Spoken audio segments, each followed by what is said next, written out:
That is Akinwumi Omoborioho II, who is chairman of Genesis Energy. He now joins me in the studio. A very good afternoon to you. Good afternoon, Judah. Why is energy distribution so sporadic? Is it a combination of poor management and low investment, or perhaps separate? What is it? I think there are several challenges, and it's been long coming.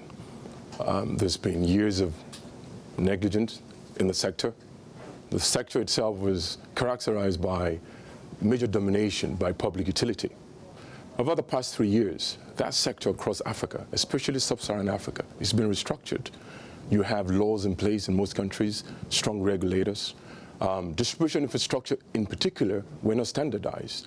So in a particular zone, you could have various mix of transformers, technical solution, technical input from various countries, from various regions. Now, this in time becomes extremely dilapidated. So now you have private sector in, they need to do their audits. There are some sectors in some distribution zones, example in Nigeria, that work very well. There are others where you need to reinvest. This takes time. I mean, this word privatisation, it has a certain mystique surrounding it in developed economies. It can be very, very controversial, particularly when you've got homegrown businesses which are snapped up by an outsider. Does that same sensitivity exist in Africa, or are people pretty relaxed about it? Do they see the positives? I think they see the positive. I think you look at Kenya. Kenya is on the map in terms of how it's engendering private sector investment. You have major leapfrog from very unclean power to very clean power, solar solution and so on and so forth. In Nigeria, it's the same thing. The sector has been unbundled. The process itself, in my opinion, was extremely transparent. And while there are challenges, and I think the government and the private sector, along with the regulators, are doing their best to overcome those. But I outlined the scale of the problem because it's quite scary that over 15 years, you're going to need about $55 billion to get the system across the continent up to strength.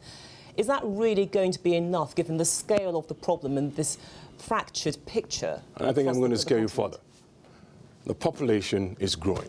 Exactly. Power is not growing that fast. So there's a recent United Nations report that says that by 2050, Africa will move from 1.3 billion people, sorry, 1.2 billion to 2.5 billion. So it could actually be more than the actual cost, in excess of 55 billion. Correct. So the bite-sized investment is increasing. However, are we seeing power generation increasing that fast? No, we're not. Are we seeing some progress? Snail pace. Can this be fast-tracked? We think so. But a few things need to be done. And this is part of what I'm going to be talking about at the Global African Investment Summit, which is coming up in December here in the UK. Yeah, so we have about 6 presidents. They're going to be attending this wonderful summit. And I think it would be a very strong platform where we could actually clear the deck. What are the real issues? Do we want to go more macro, or do we want to go micro? Sure. Should we go more short-term, or do we want to go more long-term? So basically the continent is at a tipping point, but I guess that if you're going to involve private companies, they've got to get something back in return, because there is a fear, particularly if they're dealing with one government, which then changes, that contracts will not necessarily be honoured. One word, finance. How do we get finance?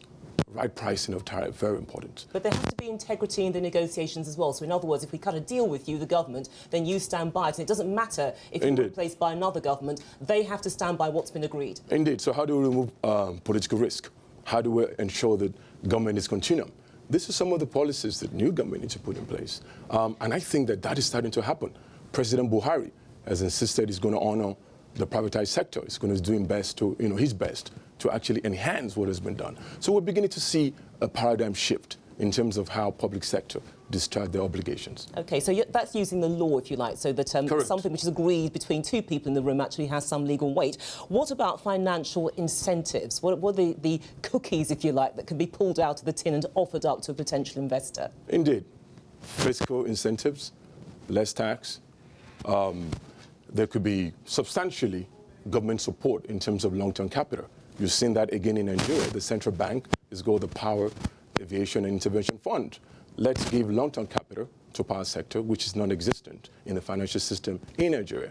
So I think they're piecemeals, but they are coming. And infrastructure is a long-term game. But a lot of the ideas that you've outlined, they're very common in a number of developed countries. So When do you think they will become standard practice in Africa? Do you think it's sensible to actually have a timeline here, or is it perhaps a little bit too soon?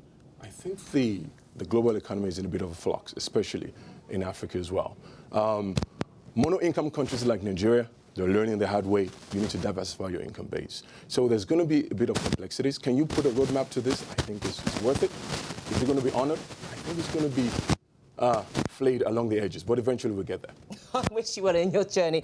Akimbodo Omobori II, thank you so much for joining me here on Global Business Report. Thank you.